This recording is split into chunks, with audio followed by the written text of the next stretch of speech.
वो हम पढ़ें तो मैं तो खुशी से तो पढ़ूं। आपको पूछ लेता हूं कि आप मुझको पढ़ने दें तो मैं खुशी से तो पढ़ूं, लेकिन मुझको कोई कहे कि तू तो यही चीज पढ़ेगा कि नहीं, और कहें कि गीता के श्लोक है तो पढ़, और नहीं तो तू उसको बंदूक लगेगी, तो मैं कहूंगा कि मैं नहीं पढ़ना चाहता। वो गीता को आप रखें और फातिहा का आप रखें, सब कुछ मैं प्रार्थना ही नहीं करना चाहता हूँ। ये आप कौन है कि मुझको बंदूक के जरिए से वो सिखाना चाहते हैं और पढ़ाना चाहते हैं? वो मैं तो कहता हूँ कि मैं तो एक बिल्कुल मुट्ठी भर हड्डी हूँ, लेकिन दिल तो मेरे पास पड़ा है। वही दिल आपके पास पड़ा है, वही दिल लड़कियों के पास पड़ा है। तो वो कह सकते हैं कि हम अपना धर्म को नहीं छोड़ेंगे। लेकिन आज तो हम एक बाजी खेल रहे हैं, और इतने लोग बेचारे मिस्किन, उनको मैं पहचानता हूँ। वो कोई लड़ाकू नहीं है, लड़ने वाले नहीं है। वो लोग अभी भागते हैं और चला जाना है, और भागना भी दुश्वार हो गया है। कैसे भागें? उनके पास तो वो गाड़ी तो चाहिए, उनके पास कुछ जहाज तो चाहिए कि वहां से कराची है, बंदर है, खासा बंदर है, तो वहां से चले जाएं। वो तो 3 बंदर पड़े हैं, वो जोड़िया बंदर पड़ा है, और वो नवागढ़ वो भी तो बंदर ही पड़ा है, वो मोरबी का भी बंदर भवानिया पड़ा है, पोरबंदर भी पड़ा है। ऐसे बंदर तो पड़े हैं, क्योंकि काठियावाड़ का जो सारा समुद्र है उसमें जो बंदर पड़े हैं वो सब पड़े हैं, वहां जा सकते हैं। यूं तो वेरावल तो पड़ा है, लेकिन वो जूनागढ़ किताबी में, और जूनागढ़ वो पाकिस्तान में चला गया है। अगर कैसे हो तो मैं नहीं जानता हूँ, कैसे जा सकते हैं। वहां आबादी हिंदू की, राज मुसलमानी रहा है, और हिंदू को पूछो तो मुझको कोई शक नहीं है कि हिंदू तो कहेंगे भाई हम तो इंडियन यूनियन में रहना चाहते, कम से कम काठियावाड़ के साथ तो रहना चाहते हैं। यहाँ तो काठियावाड़ में करीब करीब सब राजा लोग हैं, वो एक तरफ और एक तरफ जूनागढ़। वो तो एक गजब की बात है, लेकिन ये बन रही है आज हमारी हिंदुस्तान में। ऐसी हालत में हमारे क्या करना चाहिए, वो एक बड़ा प्रश्न आप लोगों के पास है, मेरे सामने देखता हूं मैं कि अच्छा, पाकिस्तान से जो ट्रेन भर के आती है, तो पाकिस्तान से तो मुसलमान नहीं आते हैं, पाकिस्तान में से तो हिंदू आते हैं, सिख आते हैं, तो उसमें से वो ट्रेन में कुछ न कुछ कत्ल हो जाती है। यहाँ से जाते हैं तो यहाँ से तो जाएंगे मुसलमान, जाएंगे मुसलमान जाते हैं तो उसकी कत्ल हो जाती है। इसमें मुझको कहो कि हिसाब तो सुनाओ, मैं क्या हिसाब सुनाऊं, मेरे पास हिसाब तो है ही नहीं। लेकिन हिसाब सुनाकर मैं क्या करूंगा? मुझको ये कहूं आपको कि एक आदमी है, वो शराब की 1 बोतल पीता है, लेकिन करता क्या है, वो दीवाना बन जाता है। दूसरा आदमी है, वो शराब की 2 बोतल पीता है, तो वो भी तो दीवाना बन जाता है। दोनों दीवाने तो बन जाते हैं। एक शराब ऐसा पीता है कि जो उसको दीवाना नहीं बना सकता है। जैसे वो साफ नदी का पानी है, उसको शराब नाम दे दो तो वो तो किसी को दीवाना नहीं बनाता है। लेकिन वो इसको शराब कौन कहने वाला है? शराब तो वो है कि जो हमारी अक्ल को ले जाए और हमको दीवाना बना दे, उसका नाम शराब है। तो शराब पिया तो मैं किसको मैंने तो मेरे दोस्त पड़े थे, तो वो कहे मुझको बादशाह कि वो मैं तो शैंपेन इतना पी सकता हूँ, लेकिन वो शैंपेन यहाँ मुझको चढ़ता नहीं है, मैं दीवाना नहीं बन सकता हूँ। दूसरा कहता है कि मैं तो विस्की थोड़ी सी पी लेता हूँ, लेकिन मैं तो 1 प्याली से ज्यादा पी नहीं सकता हूँ। तो वो जो शैंपेन के घूंट पी जाता है, एक बड़ा प्याला भर के, और दीवाना नहीं बनता है, तो कहें वो तो। लेकिन आपको मैं कहता हूँ कहने की बात है, क्योंकि ऐसे ही आदमी को दीवाना बने हुए मैंने देखा है, बने दीवाना। और पीछे जब दीवाना बन जाते थे उसके साथ कोई बात हो सकती थी क्या करें? वो तो जब पीछे वो उसका नशा उतर जाता है, दूसरे दिन जागते हैं, तब पीछे सर दुखता है, और पीछे सर दुखने का बंद हो जाता है, तो पीछे 24 घंटा के बाद भाई साहब बोल सकते हैं। और विस्की 1 छोटी सी प्याली वो पी लिया तो 5 घंटा तो लगता नहीं है, बस चढ़ गया। और चढ़ गया तो पीछे फेर बोलता है। कोई उसको पता नहीं है कि ये उसकी बहन पड़ी है के उसकी पत्नी पड़ी है, उसके लिए बहन, पत्नी, माँ सब एक है। वो मैंने देखी हुई बात आपको सुनाता हूँ, कोई मैंने नहीं देखी हुई बात नहीं कहता हूँ, ये बात है। तो आज हमको नशा चढ़ गया उसमें। मान लो कि वो मुस्लिम लीग ने हमको नशा दिया, क्योंकि उसने कर लिया, तो हमने सोचा अच्छा वो तो कर सकते हैं, तो हम भी ऐसा करें, तो पीछे हम तो सारा हिंदुस्तान में राज चलाएंगे और पाकिस्तान को मिटा देंगे। मैं आपको कहता हूं कि पाकिस्तान जिसको हमने कबूल कर लिया, अभी उसको मिटाना क्या है? मिट नहीं सकता है, और ताकत से, हमारी तलवार की ताकत से पाकिस्तान नहीं मिट सकता है। अगर मिटाने की हम चेष्टा करें तो हम दोनों डूबने वाले हैं। हमारी किश्ती है ना, वो तो फूटी किश्ती है और आज डूब रही है। जैसा गजेंद्र मोक्ष का सुना है ना कि गजराज को यहां तक पानी आया, तब वो कहता है कि हे ईश्वर मुझको तो बचा दे, नहीं तो मुझको ये मगरमच्छ है वो खा जाएगी। तब वो पीछे भगवान आकर उसको बचा लेता है। ऐसी गजराज की हालत आज हमारी ठीक है। तो वो कहते हैं कि भाई तो बताना है, तो कृपा करके बचा, तो ये बच सकती है, लेकिन हमारी किश्ती बच नहीं सकती है। ऐसे हमारे हाल हैं। तो इसमें हम तकब्बरी करें कि वो क्या बात है, लिया तो सही, तो हमने दिया और हम अभी कहें कि उसको छीन लेंगे।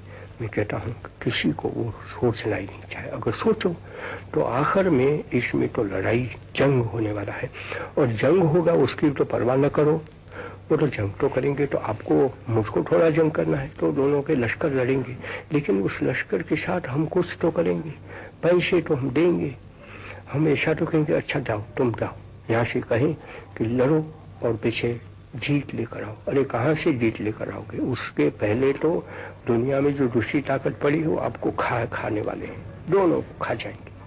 ये इतनी चीज अगर मेरे पास से आप समझ लें, जो समझदार आदमी है और जिसने इतने बरस ऐसे कामों में काटा है, उसके पास से तो हमारे लिए खैर हो सकता है। तब कैसे खैर होगा कि वो तो दोनों आज तो विस्की की बोतल उड़ा रहे हैं कि उसमें कुछ लिज्जत आती है, तो दोनों दीवाने बन रहे हैं। तो उसमें से एक तो कहेगा कि अभी हमने तो विस्की की बोतल थे वो छोड़ दी, हमारे सब कबाट में भरा था, विस्की भरा था, शैंपेन भरा था, शेरी भरा था, सब हमने दरिया में डाल दी।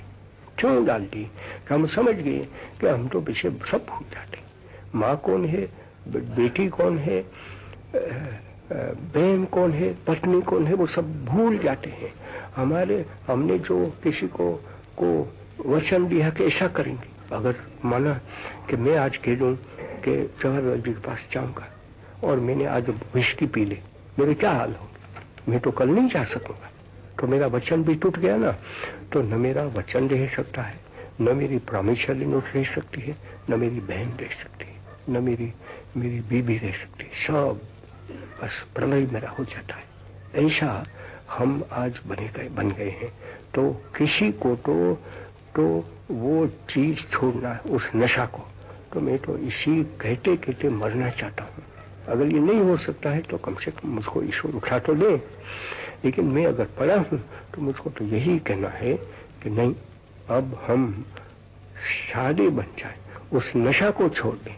और वहां से आते हैं, यहां से जाते हैं, तो जाते हैं तो जाने दो मुसलमान को, हम उसको बिल्कुल ईजा नहीं पहुंचाएंगे, उनको राजी से भेज देंगे, लेकिन उनको जबरदस्ती से मजबूर करके भी नहीं भेजेंगे। उनके घर में पड़े हैं, वो तो अक्सरियत तो उनके है नहीं।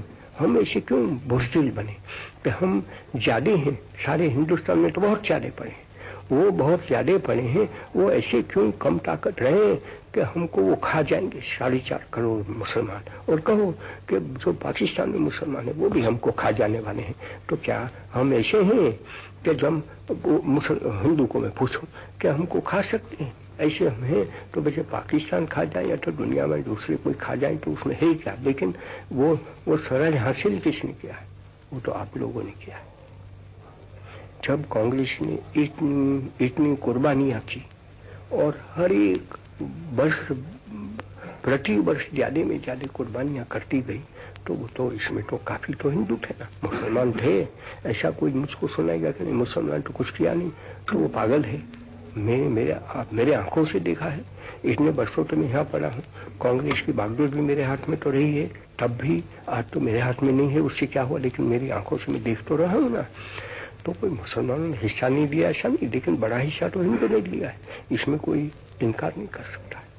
और जितने मुसलमान रहे उतनी संख्या में कहो कि इतना उन्होंने हिस्सा लिया है तो भी उठना पड़ेगा, दुख होता है कि नहीं, वो भी नहीं लिया है इतना ही मैं कह सकता हूँ। लेकिन हिंदू करोड़ों की तादाद में उन्होंने हिस्सा लिया, करोड़ों की तादाद में उन्होंने कुर्बानियां की। तो उस कुर्बानी से जिस हिंदुस्तान को आजाद आपने किया है, उस वक्त वो शराब के नशे में नहीं आजाद करवाया, उसी हिंदुस्तान को अभी फेंक लेंगे हम नशा करके। ये कितनी बुरी बात हमारे लिए कही जाएगी। इसका भी मैं तो कहूंगा कि हम कितना भी हो सब सुने अखबारों में, और अखबारों में सुने तब हम गुस्सा भी कर सकते हैं, अरे वो तो मुसलमान कभी समझने वाले ही नहीं है, हमारी बेटियों को ले जाते हैं, वो सब करते हैं, अरे कल बंद हो सकता है। मैंने तो कल भी कह दिया था, हमेशा मैं कहूंगा कि कल बंद हो सकता है। किस शर्त से कि हम साफ बन जाए। साफ बने उसका मतलब ये है कि हम बहादुर बन जाए।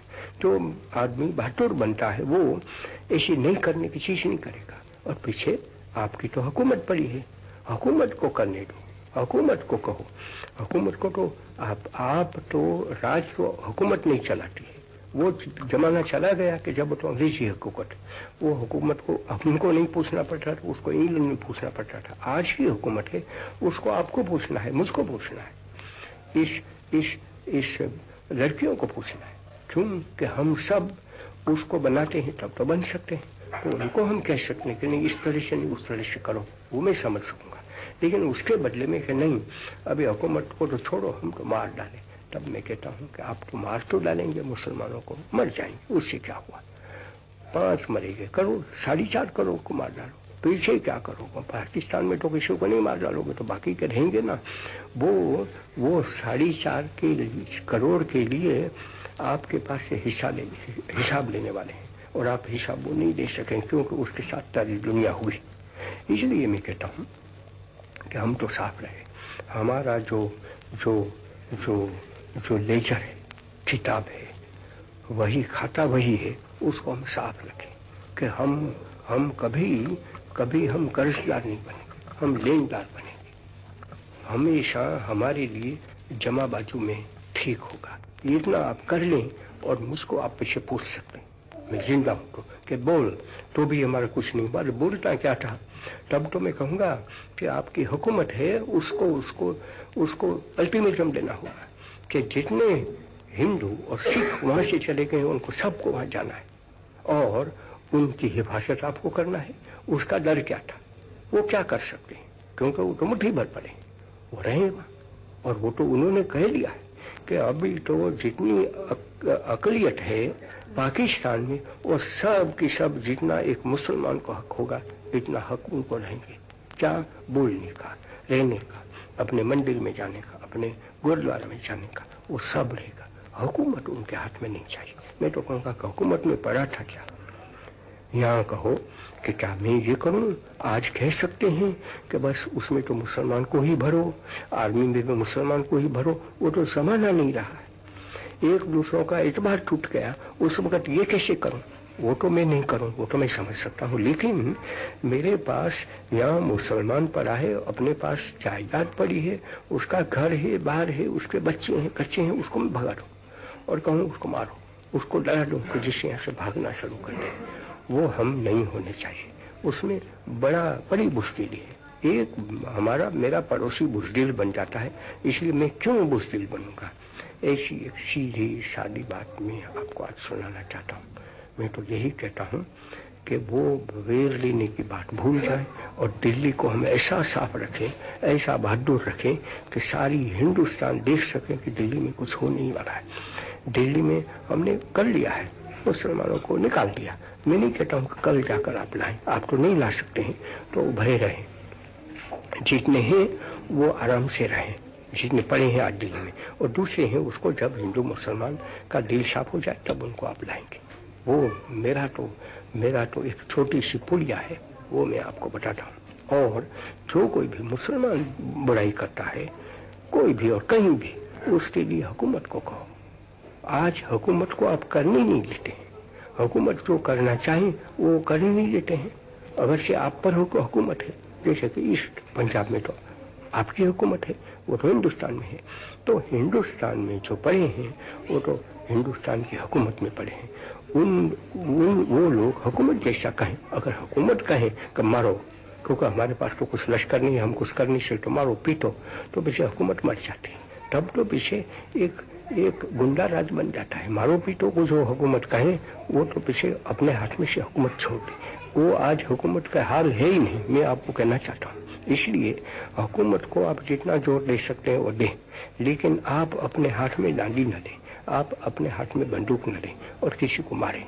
एक छोटी सी बात है, इतना करो और पीछे हम जीत जाते हैं। और हमारी किश्ती जो गिर रही है, डूब रही है, वो किश्ती बच जाए, क्योंकि तब पीछे जो सच है, जो हक है, उसके साथ हमेशा ईश्वर पड़ा है। तो ईश्वर हमको छोड़ ही नहीं सकता है। हम छोड़ दें ईश्वर को तो पीछे करे क्या? ईश्वर भी क्या करने वाला था? जब हम ईश्वर को छोड़ जाए, उसको भूल जाए और हम हमारा रास्ता पकड़ें, तो ईश्वर कहता कि लो तुम्हारा रास्ता, क्या कर सकते हैं? तो हम कुछ कर नहीं सकते, बस उठा लो।